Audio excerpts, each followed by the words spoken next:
'Stephen' 2 hours 5 minutes run టైమ్‌తో నెట్‌ఫ్లిక్స్‌లో stream అవుతుంది. తెలుగులో కూడా ఉంది.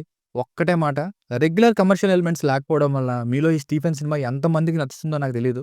నాకైతే మాత్రం ఈ సినిమా చాలా బాగా నచ్చిందండి. ఒక refreshing take on a serial killer అనే చెప్పాలి. రీసెంట్‌గా 'డిఎస్ఆర్ఏ' అనే ఫిల్మ్ వచ్చింది. అది ఎందుకు నచ్చలేదనంటే టెక్నికల్‌గా బావుంటుంది. సినిమాటోగ్రఫీ గాని, సౌండ్ ఎఫెక్ట్స్ కానీ ఇలా. కానీ కంటెంట్ ఏమి ఉండదు. కొత్తగా ట్రై చేసినా సరే సాగదీస్తుంటారు మూవీని. ఇక ఈ 'స్టీఫెన్' మూవీ అయితే కొత్తగా ట్రై చేశారు. టెక్నికల్‌గాను బావుంది. ఇంట్రెస్ట్ మెయింటైన్ అయింది. సీరియల్ కిల్లర్ సినిమాల్లోనే ఒక యూనిక్ పీస్ అనే చెప్పాలి. డైరెక్టర్ ఎవరో గాని సరికొత్త కోణంలో సైకో కిల్లర్ మీద చాలా క్రియేటివ్‌గా ఆలోచించి తీశారనిపించింది. మధ్యలో కొంచెం స్లో అనిపించింది. కానీ మనల్ని కంప్లీట్‌గా నమ్మేలా చేసే ఆ ఫ్లాష్ బ్యాక్ సీన్స్, ఒక సైకో యొక్క మైండ్‌సెట్ ఎలా ఉంటుందో చాలా క్లియర్‌గా చూపించారు. కొంచెం తేడా వచ్చినా గాని డాక్యుమెంటరీలా మారిపోయి ఉండేది. బట్ కేర్ తీసుకున్నారు.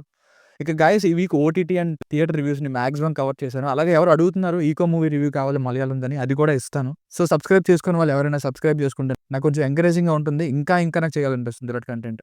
ఇక ఒక సైకో సీరియల్ కిల్లర్ సినిమాల్లో కొన్ని వందల సినిమాలు వచ్చుంటాయి. అన్నింట్లో టెంప్లేట్ ఏంటి? కొన్ని హత్యలు జరుగుతూ ఉంటాయి వరుసగా.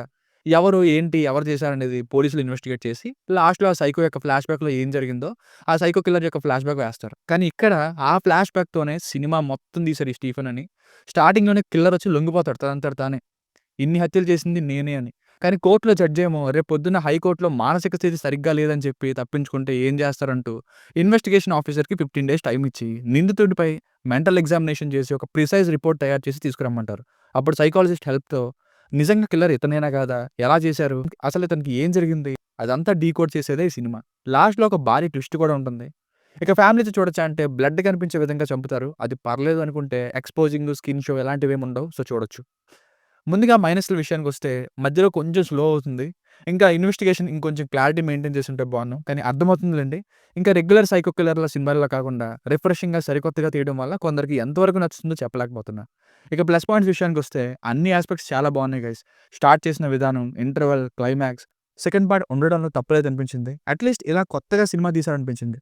సైకాలజిస్ట్ చేసే live score test, Rorschach test, ఒక సైకాలజిస్ట్ డీల్ చేయడం, ఫ్లాష్ బ్యాక్‌లో ఇంట్రెస్టింగ్‌గా చూసేలా చేసే కొన్ని డెడికేటెడ్ సీన్స్ అవేంటో నేను ఒక్క పాయింట్ కూడా రివీల్ చేయను. స్పాయిలర్స్ అవుతాయి. ఇంకా పెర్ఫార్మన్సెస్, క్లైమాక్స్ ట్విస్ట్, సైకో యొక్క బిహేవియర్ ఇలానే ఉంటుందేమో అనేలా చేసే క్యారెక్టరైజేషన్, ఆ నరేషన్, కొన్ని సరికొత్త ఐడియాస్ లైక్ ఆ పెళ్లి సీన్‌లో ఎడిటింగ్, ఇంటర్వల్ ముందు సీన్‌లో ఆ ఫ్రేమ్స్, బస్సులో మాట్లాడినప్పుడు చనిపోయిన వాళ్ళతో మాట్లాడినట్టు ఐడియా చెప్తున్నా కదా! చాలా కొత్తగా అనిపించింది మూవీ.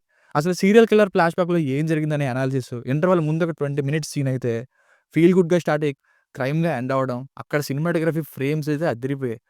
ఒక డౌట్ ఉండేది ఆ డెడ్ బాడీస్ ఏమయ్యాయంటూ. సరిగ్గా ఎండ్ క్రెడిట్స్‌లో అదే పాయింట్‌ని పట్టుకొని 'లూనా ది నైట్ అవేకెన్స్' అంటూ నెక్స్ట్ పార్ట్ అనౌన్స్‌మెంట్‌తో ఎండ్ అయింది. సో ఫైనల్‌గా మూవీ వర్డిక్ట్ ఏంటంటే సినిమా చూసాక ఒక సైకో ఎలా ఉంటాడో వాళ్ళు అనాలిసిస్ చేస్తుంటే మనకు తెలిసేలా కళ్ళకి కట్టినట్టు చూపించారు.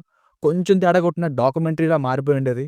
కానీ సినిమాని సరికొత్తగా మాక్సిమం ఇంట్రెస్టింగ్‌గానే ఉండేలా చూసుకొని మేబీ ఎవరైనా ఈ రెగ్యులర్ అండ్ కమర్షియల్ ఎలిమెంట్స్ ఉన్న టిపికల్ సీరియల్ కిల్లర్ సినిమాలకి అలవాటు పడి ఉంటే దీనికి యాక్సెప్ట్ చేయకపోతే తప్ప మాక్సిమం కొత్త ట్రీట్మెంట్‌ని ఇంట్రెస్టింగ్‌గా ఇష్టపడే వారికి ఈ సినిమా ది పర్ఫెక్ట్ చాయిస్ అని చెప్పాలి. రిఫ్రెషింగ్ ఫిల్మ్ అనే సీరియల్ కిల్లర్ దీనికి రేటింగ్ వచ్చేసి ఇది నా ఒపీనియన్ 3.25 నుండి 3.5 మధ్యలో ఇవ్వచ్చు. సో మీకు కనుక నా వర్క్ నచ్చినట్లయితే మరిన్ని రివ్యూస్ కోసం మన ఛానెల్‌ని సబ్స్క్రైబ్ చేసుకోండి. Thank you.